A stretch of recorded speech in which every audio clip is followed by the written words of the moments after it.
सवितुर्वरेण्यं भर्गो देवस्य धीमहि धियो यो नः प्रचोदयात्। हमारे आत्मीय बंधुओं, आज हम समय की पहचान पर विशेष चर्चा करेंगे। यूँ तो समय समय पर हमेशा हर परिस्थिति में, हर युग में आदमी सजग रहे हैं और उसी का परिणाम है कि धीरे धीरे हमारा संस्कृति और सभ्यता का विकास होता गया और हमारा जीवन धन्य होता गया। हम सतयुग से उठाएं तो सतयुग में सत हरिश्चंद्र ने समय की पहचान किए थे। एक दिन सपना में उनके गुरुवर आए और सपना में ही अपना राजपाट दान कर दिए।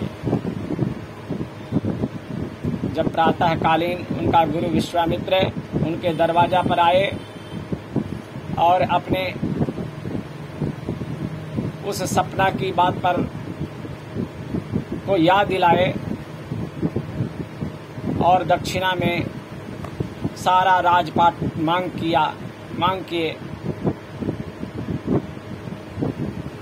तो हरिश्चंद्र ने समय की पहचान किया और राजपाट में अपना जीवन तो दान किया, राजकोष दान किया, पत्नी समेत बाल बच्चे समेत सारा अधिकार दान कर दिया। मित्रों, उस दान का परिणाम ही है कि आज हरिश्चंद्र युग युग तक सतयुग के रूप में आज जीवंत और जागृत हैं। ऐसे दिव्य पुरुष जिनके अंदर में किसी तरह का अहंकार, किसी तरह की मलिनता, किसी तरह का छल कपट उनके पास नहीं है। आज भी दुनिया के सभी लोग यदि सत्य कहीं से सीखेगा तो उसका सबसे प्रमुख नींव राजा हरिश्चंद्र होंगे, जो राजा होकर के भी अपने अधिकार का कभी भान नहीं किया, कभी परवाह नहीं किया और लोकहित में अपना सारा राजपाट क्या, अपना जीवन भी दान कर आहुति दे दिया। और समय की पहचान किया था उस समय त्रेता युग में। त्रेता युग में भगवान राम आए। उस समय रावण का आतंक चरम सीमा में फैला हुआ था। ऋषि मुनियों पर अत्याचार हो रहा था। समाज और सभ्यता हाहाकार कर रहा था। धर्म के नाम पर अनीति और अत्याचार फैला हुआ था। उस समय भगवान राम आए और भगवान राम के साथ जो गिद्ध गिलहरी हनुमान जुड़े, अंगद जुड़े, वह धन्य हो गए, निहाल हो गए। और तब उसके बाद में हमारी राम राज की स्थापना हुआ।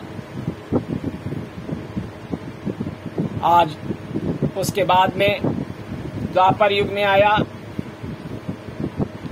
द्वापर युग में भगवान कृष्ण आए। उस समय भी कंस का अत्याचार चरम सीमा में फैला हुआ था। चारों तरफ हाहाकार मचा हुआ था। सत्य नाम का कोई चीज दिखाई नहीं पड़ता था। अच्छे काम करने वाला का खोज करके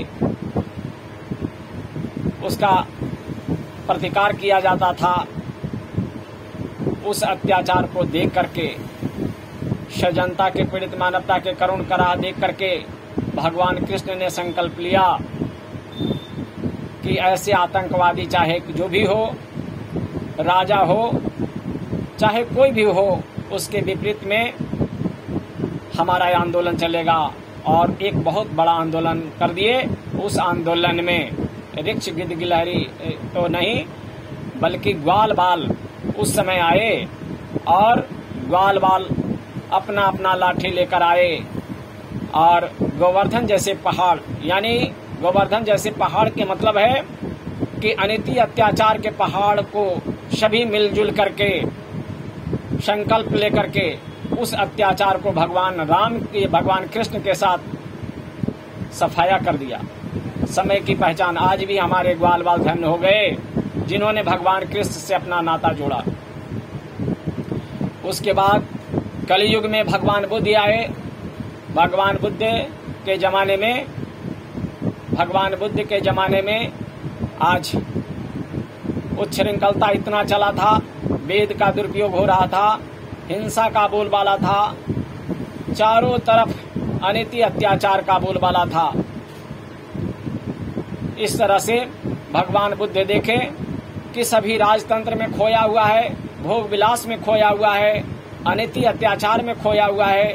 जो राजा जहाँ है वहीं अपना मनमानी जीवन जी रहा है, प्रजाओं का शोषण कर रहा है और न जाने कितनी हिंसा का, यानी सभी प्राणियों को जिसको भगवान ने यानी सबके कल्याण के लिए प्राणियों को निर्माण किए, उस प्राणियों पर बेमिसाल अत्याचार हो रहा है।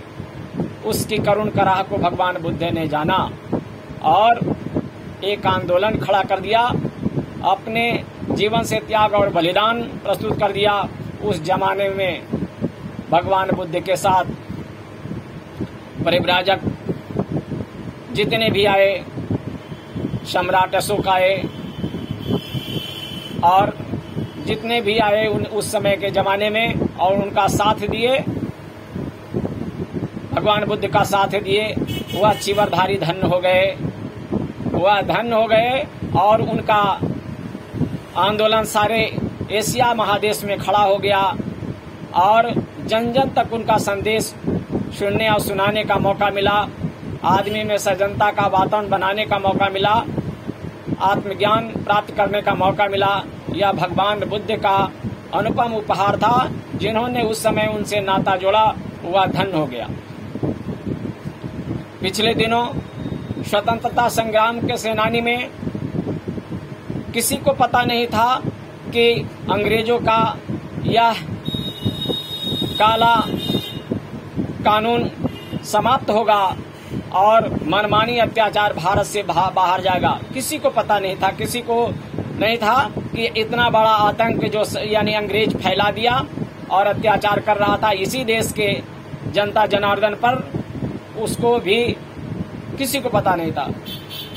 लेकिन उस आवाज को पहचाने कुछ महापुरुषों ने, महात्मा गांधी, सुभाष चंद्र बोस, पटेल आदि ने पहचाना और एक आंदोलन खड़ा कर दिया, स्वतंत्रता संग्राम का आंदोलन। उस आंदोलन में जितने भी उस समय के जो भी भागीदारी हुए वह धन्य हो गए, वह स्वतंत्रता सेनानी के लायक हो गए और आज भी उनका कई तरह का सुख सुविधाएं मिलता है। उनके बाल बच्चों का गौरवान्वित होता है कि हम भी स्वतंत्रता संग्राम में भाग लिए थे और अपना योगदान दिए थे, वह धन्य हो गए। तो ऐसे समय में हमारा स्वतंत्रता हुआ और देश का आजादी हुआ, अंग्रेज भागा और अंग्रेज से मुक्ति मिला। हमारा देश का अभी के वर्तमान समय में हमारा अपना कानून, अपनी सभ्यता स्थापित हुआ। आज उसके बाद में भगवान बुद्ध के उत्तरार्ध में इस युग के पीड़ा को देख करके, इस युग के दर्द को देख करके पुनः पंडित श्री राम शर्मा आचार्य जी का प्रादुर्भाव हुआ। एक युग के नायक, एक युग के तपस्वी, जिन्होंने देखा कि पिछले समय में न जाने वेद पुराण उपनिषद से क्या लोग सीखा, भगवान और अवतारों से क्या सीखा। पिछले सभी अवतारों का बोध कराने के लिए, सभी ऋषि मुनियों का बोध कराने के लिए, सभी परंपराओं का बोध कराने के लिए, सभी आर्ष ग्रंथों का सारगर्भित संदेश के लिए युग ऋषि पंडित श्री राम शर्माचार्य जी युग निर्माण का आंदोलन खड़ा किया। मित्रों, यह आंदोलन सामान्य आंदोलन नहीं है। धरती पर स्वर्ग का अवतरण, मनुज में देवत्व का उदय का आंदोलन है। इस आंदोलन में भी समय की पहचान है।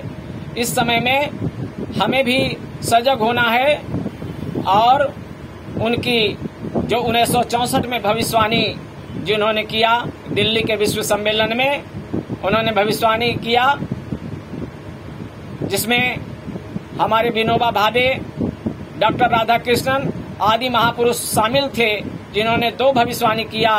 आने वाला समय बहुत ही अच्छा है और आने वाला समय बहुत ही खराब है। ये 2 भविष्यवाणी कोई भी मूर्ख कर सकता है, लेकिन गुरुवर ने कहा कि उसका भी प्रमाण है मेरे पास, उसका भी सबूत है मेरे पास और उसका भी प्रामाणिकता आज हमारा जनता जनार्दन आगे ढूंढेगा। आने वाला समय अच्छा उनके लिए होगा जो समय रहते अपने जीवन को, अपने दिशा को सही कर लेंगे और अपने घर परिवार को सही कर लेंगे, समझदारी के रास्ते पर चल लेंगे, ईमानदारी के रास्ते पर चल लेंगे, सजनता के रास्ते पर चल लेंगे। उनका जीवन धन्य होगा, उनका पारिवारिक जीवन धन्य होगा, सुख शांति होगा। लेकिन जिन्होंने समय रहते अपने जीवन को, अपने कर्तव्य को सही रूप में नहीं पहचाना, जैसे मन जैसे जीते रहा, अमानुषिक जीवन जीते रहा, उसके लिए खराब समय आने वाला है, उसके लिए दुर्दिन समय आने वाला है और उसका विनाश होने वाला है। इस तरह से उन्होंने भविष्यवाणी किया।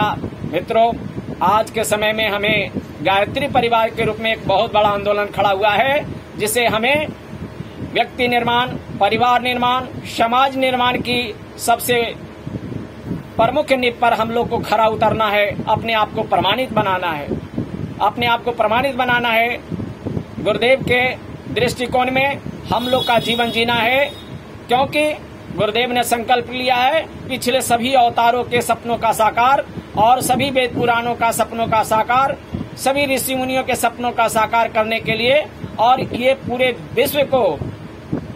विश्व में 6 महादेश है। भगवान बुद्ध ने तो एशिया महादेश का धर्म चक्र परिवर्तन किया था, गुरुदेव ने हमारा 6 महादेश को